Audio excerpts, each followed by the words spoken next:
अभावों में ज़िंदगी जीने वाले लोगों ने समय समय पर देश की दशा और दिशा दोनों बदली है। ग्रामीण परिवेश में पलने वाले बच्चे आज बीपीएससी की कठिन परीक्षा को सफल बनाने के लिए लगातार प्रयास कर रहे हैं, कोशिश कर रहे हैं। और ऐसे में आज ये जो 10 बाई 5 फीट के ये जो छोटे से खोली में आप ये जो संस्थान देख रहे हैं, इस संस्थान में बीपीएससी के बच्चों की तैयारी कराई जा रही है। और यहाँ पे जो हमारे जो सर है, योग शिक्षकों के मार्गदर्शन में यहाँ पे बच्चों को पढ़ाया जा रहा है।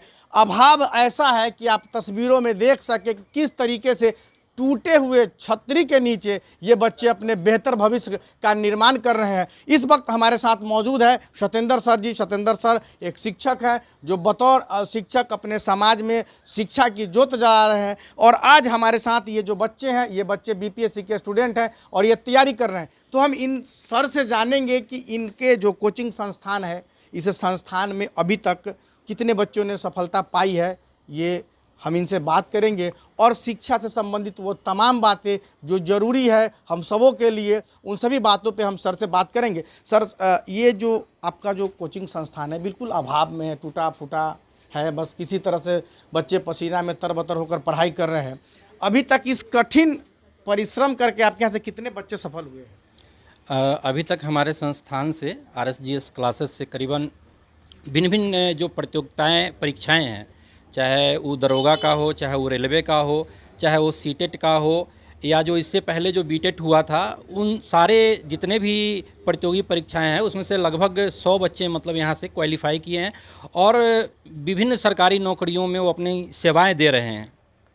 और यह संस्थान वैशाली ज़िला के भगवानपुर मार्केट में एक छोटा सा ये संस्थान है, जिसमें हमारे बहुत सारे जो टीचर का ग्रुप है वो काम करते हैं, पढ़ाते हैं अलग अलग बच्चों को। और यहाँ से जितने भी हमारे साथी हैं, जितने भी हमारे प्रतियोगिता में अपना बेहतर प्रदर्शन करने वाले जो विद्यार्थी हैं, वो बहुत ही निम्न वर्गीय ग्रामीण क्षेत्रों से आते हैं, जिनकी स्थिति अच्छी नहीं है और बेरोजगारी की बदहाली को वो अपना भविष्य में बदलने के लिए वो इस चिलचिलाती धूप में पसीना बहा करके आते हैं। इसमें बेहतरीन तरीके से इन्हें सींचा जाता है और कोशिश की जाती है कि जो बड़े बड़े शहर हैं उनसे भी बेहतर शिक्षा यहाँ पर बच्चों को दिया जा सके। जी जी बिल्कुल। सर, सवाल तो बहुत सारे सवाल हैं, लेकिन चूंकि ये बैच बीपीएससी का बैच है, इसलिए हमारा सवाल भी बीपीएससी से ही जुड़ा हुआ रहेगा। तो हमारा सवाल ये है कि बीपीएससी के एग्जामिनेशन पैटर्न में जो बदलाव हुए हैं, उस बदलाव से हमारे बच्चों को कितना फ़ायदा होगा? बीपीएससी जो एग्ज़ाम लेने जा रही है, इसके अंदर में जो नोटिफिकेशन है उसके अंदर में बहुत सारा मंथन है, बहुत सारी प्रॉब्लम है, बहुत सारी समस्याएं भी है। लेकिन सरकार बीपीएससी जो लेने जा रही है, इससे बच्चों के अंदर में एक आक्रोश है, क्योंकि सरकार बार बार जो है बोल रही थी कि हम 7वां चरण देंगे और 7वां चरण में वही बच्चे भाग लेंगे जो सीटेट क्वालिफाई होंगे, जो 1 से 5 होंगे या 6 to 8 होंगे। 6 to 8 में तो 0 ही कर दिया है सीट। ये सरकार की बहुत बड़ी नाकामी है कि हम सारा सीट प्रमोशन से भरेंगे, तो 6 to 8 में जो सीटेट है उसको आप बंद करवा दीजिए, उसका तो कोई मतलब ही नहीं रह जाता है। तो जो 6 to 8 जो बच्चे निकाल चुके हैं उनके अंदर में भी एक तरह का आक्रोश है। और यहाँ तक बीपीएससी की जो बात है, जो बीपीएससी लेने जा रही बहुत अच्छी है, स्वागत योग्य कदम है सरकार की। लेकिन सरकार को इससे पहले कह देना चाहिए था कि 7वां चरण ले लेने के बाद में उनको कहना चाहिए था कि हम बीपीएससी से लेंगे। बाकी जो होगा वो एक ही एग्जाम को, एक ही टीचर बनने के लिए आप कितनी पात्रता परीक्षा बच्चों को मरवाइएगा? कहाँ कहाँ बच्चे हलाल होंगे? उनका टीचर बनते बनते उनकी उम्र 40 वर्ष हो जाती है, 45 हो जाती है। तो जो बीपीएससी की जो बहाली है, जो लालू जी जिस समय मुख्यमंत्री थे उस समय की जो बहाली है, ये इसमें कहीं किंतु परंतु नहीं है कि शिक्षक की गुणवत्ता बेहतर होनी चाहिए। तो प्रश्न ये भी उठता है, क्या सरकारी विद्यालयों में जितने शिक्षक कार्यरत हैं, क्या वह सफल नहीं है? क्या वह योग्य नहीं है? अगर वह योग्य नहीं है तो सरकार उनकी बहाली क्यों करवाई? ठीक ना। जो 4 लाख शिक्षक हैं जो रोड पे रोज़ धरना प्रदर्शन कर रहे हैं, इन सारी चीज़ों को लेकर के भी बहुत सारे मतलब बिंदु है जिस पर सरकार जो है घिर रही है। और हमको लगता है कि यह मामला जो है हाई कोर्ट में भी चला जाएगा और लोग कर भी दिए हैं। तो इससे लेकिन जो फ्रेशर हैं उनको भी दिक्कत है। जैसे यहाँ पर जितने भी हमारे फ्रेशर साथी है, जो तैयारी करने वाले जो स्टूडेंट हैं यहाँ पे, उनको भी अंदर में है कि कुछ स्टेट पास हैं, एक बार स्टेट एग्ज़ाम ली उसको कैंसिल कर दिया गया, उसके बाद में फिर स्टेट लिया गया, ठीक ना, उसमें सफल हुए तो अब लोग सोचे कि अब मेरा सिलेक्शन हो जाएगा, अब हम मास्टर बन जाएंगे, ठीक ना। हमारा बुझाता बबुआ डीएम हुई है, सीएम हुई है, वो तो छोड़िए दीजिए, यहाँ तो क्लर्क ना हुई है ना प्यून हुई है। सरकार की जो स्थिति है बहुत गड़बड़ है, बहुत मतलब सही नहीं कह सकते हैं। सरकार जो है, जो युवा है, जो शिक्षक अभ्यर्थी हैं, उनके साथ खेल रही है। एक गेम है, एक षड्यंत्र है, ठीक है। क्योंकि शिक्षक जो समाज होता है वो प्रबुद्ध होता है, काफ़ी वो लिटरेट होते हैं, पूरे समाज की दिशा और दशा को बदलने की क्षमता होती है। चाणक्य ने एक बात धनानंद को कही थी, जब भारत यह मगध कहलाता था और जब उनको उनकी शिखा को पकड़ के, उनके टीकी को पकड़ के उनके राज दरबार से बाहर कर दिया गया था, उनका उस शिक्षक का यही दोष था कि उन्होंने कहा था धनानंद को दरबार में जा कर के कि प्रभु सिकंदर जो है ब्यास नदी के निकट आ चुका है, आप सेना भेजिए, नहीं तो फिर गड़बड़ हो जाएगी। तो इस बात के लेकर के उनको हटा दिया गया, अपमानित किया गया।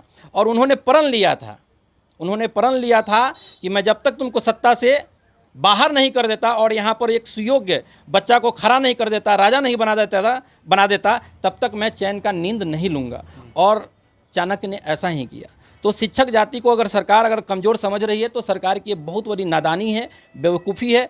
जिस दिन शिक्षक अभ्यर्थी और शिक्षक अपने आप पे आ जाएंगे, ये सरकार के लिए खामियाजा भुगतना पड़ेगा। मैंने एकदम बदल उखाड़ के फेंक देंगे। बिल्कुल। शिक्षा में राजनीति का समावेश ये कहाँ तक उचित है सर?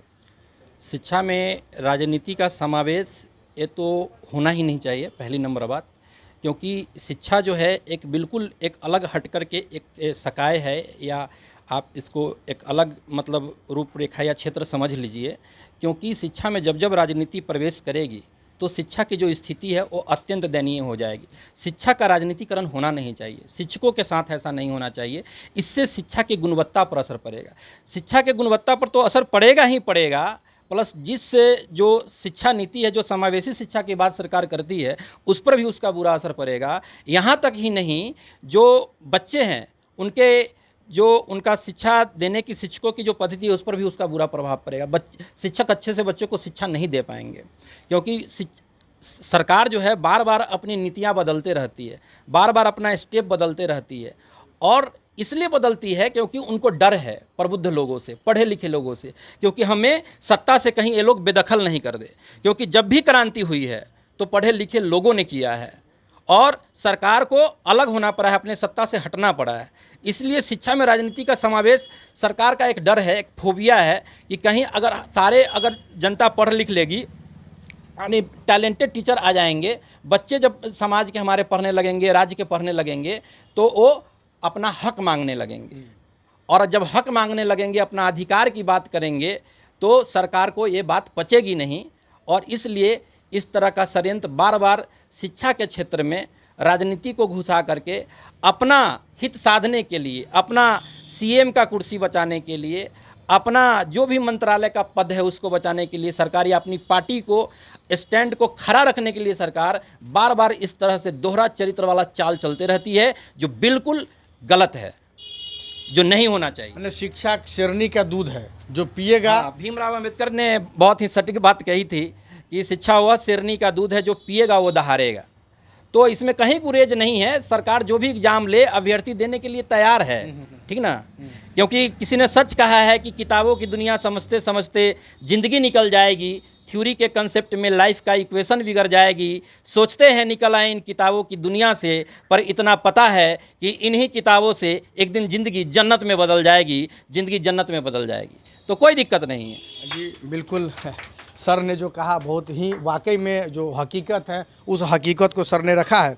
सर एक और सवाल, मेरा आखिरी सवाल है। आखिरी सवाल हमारा यह है कि वर्तमान जो शिक्षा पद्धति है और जो उसमें जो तकनीकी का जो उपयोग है, मतलब वर्तमान शिक्षा पद्धति और टेक्निकल की उपयोगिता का क्या फ़ायदे क्या नुकसान है हमारे बच्चों को? शिक्षा में जो कम्युनिकेशन है, जो टेक्नोलॉजी है, वर्तमान समय में, आधुनिक समय में उसकी महत्वपूर्ण उपयोगिता भी है और उसका हानि भी है। उपयोगिता यह है कि जो बच्चे मतलब दूर तक, यहाँ तक नहीं पहुँच सकते, ठीक है, वो ऑनलाइन सुविधा भी है, जो वो यूट्यूब पर जाके पढ़ सकते हैं।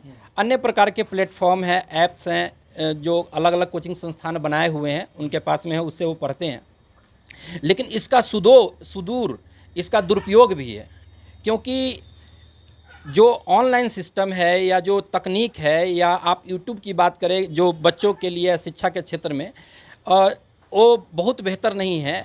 इसलिए बेहतर नहीं है कि जब हम खोलते हैं यूट्यूब पर तो उस पर बहुत सारी चीज़ें आती हैं जो हमारे ब्रेन को, हमारे मस्तिष्क को डिस्ट्रैक्ट करती है, ठीक है, यानी हमारे दिमाग को घुमा देती है, और थोड़ा टिपते टिपते मन करता है तो इनका ये भी देख लें, थोड़ा सा ये भी देख लें, नहीं तो ये देखने के चक्कर में समय बहुत लंबा चला जाता है और जो काम हमें करना चाहिए वो नहीं कर पाते हैं। तो हम समझते हैं कि जो ऑफलाइन है, जो यहाँ पर जो बच्चे यहाँ बैठे हुए हैं, जितना बेहतर तरीके से ये सीख सकते हैं, समझ सकते हैं, बातों को ग्रहण कर सकते हैं, उतना ऑनलाइन पे नहीं है। लेकिन फिर भी बच्चे जो है, हम देखते हैं कि अक्सर मीडिया में कि बच्चे, कुछ लड़कियां ऐसी हैं, लड़के ऐसे हैं जो बीपीएससी जो है यूट्यूब से या अन्य सोशल मीडिया के माध्यम से अलग अलग प्लेटफॉर्म बना हुआ है टेक्नोलॉजी का, जहां से पढ़ करके वो क्वालिफाई कर जाते हैं, लेकिन उसकी संख्या बहुत कम है।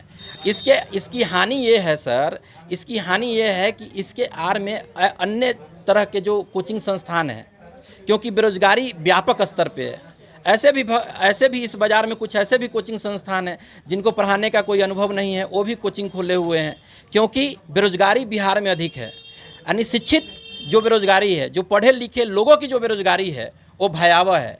पढ़े लिखे लोग तो 400 रुपया 300 रुपया पर मजदूरी नहीं कर सकते, लेकिन वो क्या करें, अंत में कोचिंग खोल के बैठ जाते हैं, पढ़ाने लगते हैं। और लेकिन जो शिक्षक का अभ्यर्थी, आज भी देख लीजिए बीपीएससी के माध्यम से जो शिक्षा होने वाली है, एकदम बाजार खुल चुका है, खाली निकल रहा है। यहाँ बीपीएससी शिक्षक बहाली के लिए जो सरकार बीपीएससी की अधिसूचना निकाली है, उसी के संदर्भ में हम बात कर रहे थे कि अन्य तरह के संस्थान बहुत सारे खुल गए हैं अभी नया लेकर के।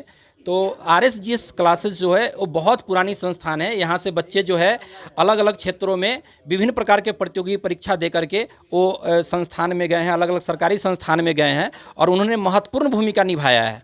तो यह संस्थान जो है वैशाली जिला के भगवानपुर मार्केट में बसा हुआ है, जहाँ से अन्य ग्रामीण क्षेत्रों से बच्चे आते हैं, निर्धन परिवार से बच्चे यहाँ पर आते हैं और उनको बेहतर से बेहतर शिक्षा देने की हम यहाँ पर संकल्प लेते हैं और उन्हें यहाँ से बच्चे सफल हो करके शिक्षक बनते हैं, अन्य संस्थानों में जाते हैं। तो ये सभी जितने भी संस्थान अभी खुले हुए हैं, क्योंकि बच्चे ये आइडेंटिफाई नहीं कर पाते, ये पहचान नहीं पाते कि कौन सा संस्थान अच्छा है मेरे भविष्य के लिए, कहाँ पर जा कर के हम तैयारी करें। तो हम ये कहना चाहेंगे कि हमारा आरएसजीएस क्लासेस सबसे बेहतरीन प्लेटफॉर्म है। जो बीपीएससी की जो अधिसूचना निकली है उसके द्वारा जो सरकार बहाली लेने जा रही है, उसके लिए एकदम सबसे परफेक्ट, आंख मूंद करके यहाँ आए, उनका भविष्य बिल्कुल सुरक्षित है। क्योंकि किसी ने सच कहा है, सफलता उन्हीं को मिलती है जिनकी तैयारी अच्छी होती है। सफलता उन्हीं को मिलती है जिनकी तैयारी अच्छी होती है, और तैयारी अच्छी होने के लिए उन्हें आरएसजीएस क्लासेस में आना पड़ेगा। बिल्कुल